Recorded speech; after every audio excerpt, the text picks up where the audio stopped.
Excited na ako dito. Parang mapapaiyak din tayo dito. Mga kalingap, kung nakabot kayo dito sa part na ito, i-comment nyo po dyan kung ano po yung mga suggestion ninyo na pwedeng sabihin ni Jomar. Para may idea si Jomar pag nabasa niya po yung mga comment nyo. Kung sakali magsulat siya ulit ng liham. Yes, kung sakali. Kanyang minama. At kung sakaling mababasa talaga ni Carla yung ano. Ang pagsulat ng liham, ano siya, parang sign din siya ng pag-love. Yes. Expressing. Kasi effort yan eh. Effort siya, hindi yan nabibili. Mas mahirap yan gawin kasi sa pagbili ng ano. Saka sabi nila, mas na-express mo yung sarili mo. Mas napaparamdam mo yung feelings mo sa sulat. Kapag may trabaho ka na, ito ang Gcash ko. Gcash mo? May Gcash.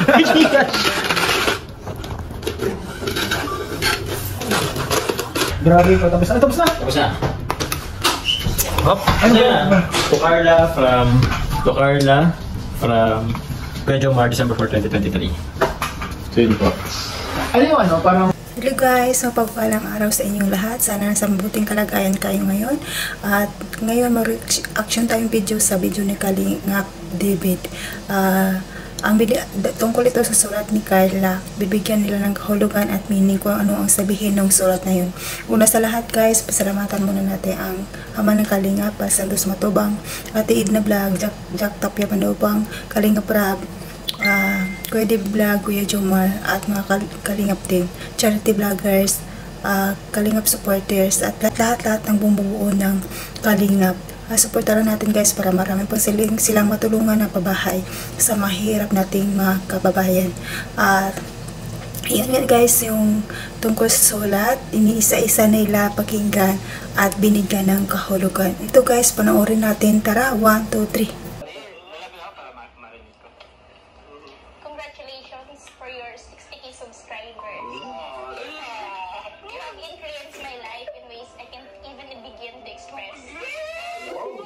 English?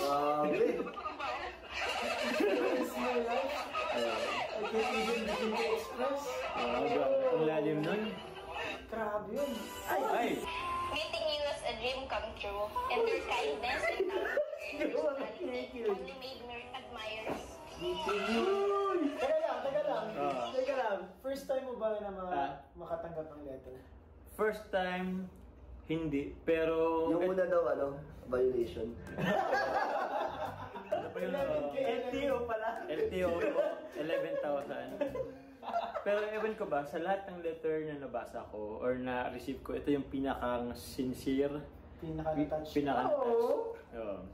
Bro, sabi niya, meeting you is a dream come true. Dream come true. So dati pala yun, may pangarap si Carla na inaasa, tapos niya tinupad. Ibig sabihin, dream guy. Dream guy! Mr. Dream Guy! You're my dream guy! Background music ko natin. Nakangret yun ha? May pakailang kayo sa Continue natin. Parang naano ka na doon, God, parang yung impact ko sa kanya. Parang, continue po. Thank you for always there for me. As you said, you don't want me to call you Kuya or Tito Jomar. And now, I made up myself, I can call you Best. Teka, mararamdaman ko doon. Uy, may nag-comment dito.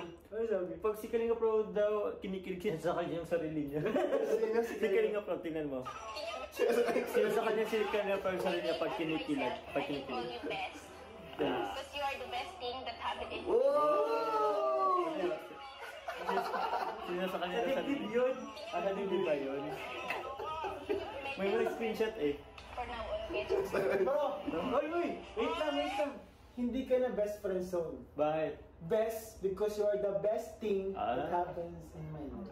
So akala mo na best friend zone, di naman pala. Hindi po siya. Best thing pala sa buhay. Best thing. Ay, bago yun ha? Hindi pala best friend zone. Hindi.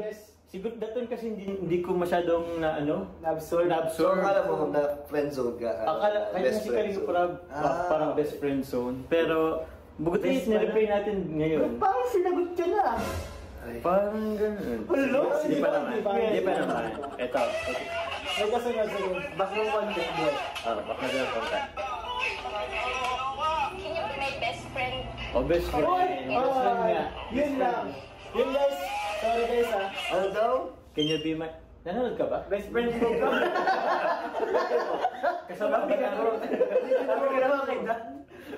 Are you with us? Kalingap Dan? Can you be my best friend for now on, Kuya Jomar? Ay, From now on. Can you be my best friend? Uy, holding hands. May holding hands.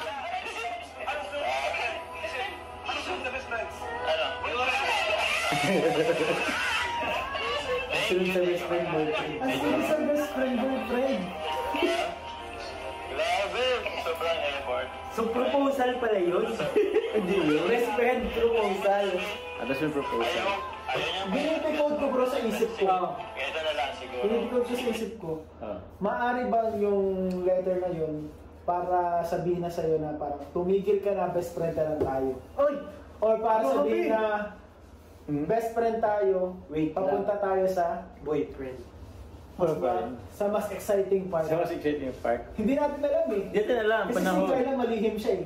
Oo. So, may twist pa lang. ano siya, ganito ba? Parang ganun siya oh.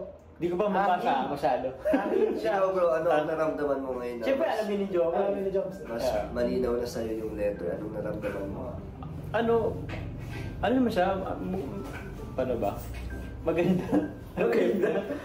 Di, nakatouch pa rin. Ilang pagbabago. Tapos, yung tipong, sabi niya kasi dun is parang maging best friend. So parang, paano ba? Parang ramdam ko yung ano niya, yung may open siyang ano, paano ba tawag dun? Parang open siya for ano. Siguro kasi ano, may mga pinagdaraan siya na mula siyang ma-openan or So, Oo. sa bagay, para sa tingin ko, hindi na pa naman kailangan talaga ni Kyle ng jowa kasi bata pa. But- Kailangan niya ng someone na kuya na mapagkwentuhan niya, magagawa